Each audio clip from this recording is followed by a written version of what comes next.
ঘুম পড়াই না মা খালারা মুগো বাড়ি আয় খাট নাই সহি নাই খোকার চোখে বসো এটা কি না সরি খোকার চোখে নিদ্রা নাই বাটা ভরা পান দিব সরি বাটা না কি কয় ওটারে কট্টো ভরা পান দিব গাল বরিয়া খাইস খোকার চোখে ঘুম নাই কিছু ঘুম দিয়া যাইস ঘুমের আর পারলাম না সরি ভাইয়া তারপরে হ্যাঁ চাঁদ উঠেছে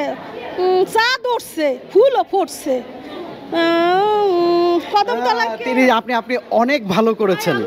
আপনাকে অনেক বেশি ধন্যবাদ চ্যানেল আই এবং ইস্পাহানি মির্জাপুর বাংলাবিদের পক্ষ থেকে আপনার জন্য থাকছে একটি শুভেচ্ছা উপহার টি ব্যাগের বক্স কেমন লাগছে আমি সবসময় আসলে আমরা চা খাই আমি জব করি এই চাটাই খাই এটা পায়ে আরো ভালো লাগছে ওই দেখা যায় তাল গাছ ওই মোদের ওই মগো গা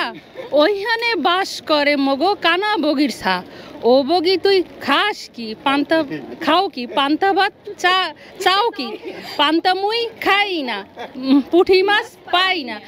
একখান যদি পাই অমনে ধরিয়া গাপুস গুপুস খাই হাট্টিমা টিম টিম তারা মাঠে পারে ডিম তারা হাট্টিমা টিম টিম ও তাদের খারাপ ওকে দর্শক আমরা সবসময় মনে করি যে মায়ের একটা সময় মা হয়ে গেলে তাদের জীবন থেকে বোধহয় আনন্দের ভাবনাটা একটু কমতে থাকে কিন্তু এই মায়েরা কিন্তু পুরোপুরি একটি ভিন্ন ভাবনার জন্ম দিয়েছে সেটি হচ্ছে তারা এখনও অনেক প্রাণবন্ত এবং ঠিক এই সময়ের মা বাবা আমাদের সন্তানদেরকে একটি প্রতিষ্ঠিত করতে হলে বা একটি সুন্দর চিন্তার সুস্থ বিকাশের জন্য আপনাদের মতো মন মানসিকতা ধারণ করাই প্রয়োজন আছে বলে আমরা মনে করি এবং বিশ্বাস করি ইস্পাহানির পক্ষ থেকে আপনাকে একটি গিফট কি ঝামেলা তার সাথে তাদের টাও খাওয়াতে হবে খরচটা বেড়ে গেল